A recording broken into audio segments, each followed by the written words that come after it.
അവൻ്റെ മരണത്തിന് ശേഷം 3 ദിവസം കൂടെ ഈ ആത്മാവ് ശരീരത്തോട് കൂടെ ഉണ്ടായിരിക്കും.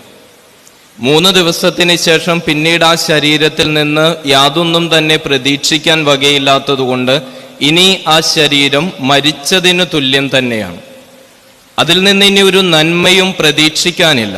അതുകൊണ്ടാണ് വിശുദ്ധ യോഹന്നാൻ എഴുതിയ സുവിശേഷം 11-ാമത്തെ അധ്യായത്തിൽ ലാസറിനെ ഉയർപ്പിക്കുന്നതിന് വേണ്ടി കർത്താവ് കടന്നു വരുമ്പോൾ ലാസറിന്റെ സഹോദരി മാർത്ത ചോദിക്കുക, കർത്താവെ, അവൻ മരിച്ചിട്ടിപ്പോ 4 ദിവസമായിട്ടുണ്ട്, പ്രതീക്ഷിക്കാനുള്ള ദിവസം കഴിഞ്ഞ് 3 ദിവസത്തിന് ശേഷം 1 ദിവസം കൂടെ കഴിഞ്ഞിട്ടുണ്ട്, ഇനിയും നീ എന്തിനാണ് ഈ കല്ലറയിലേക്ക് പോകുന്നത്? പ്രിയപ്പെട്ടവരെ, ഈ 3 ദിവസം എന്നതിന് അങ്ങനെയൊരു വലിയ സുവിശേഷത്തിന്റെ വ്യാഖ്യാനം ബൈബിൾ പണ്ഡിതന്മാർ നൽകുന്നുണ്ട്. അതുകൊണ്ടാണ് കർത്താവ് 3-ാം ദിവസം ഇങ്ങനെ ഉയർത്തെഴുന്നേൽറ്റു എന്ന്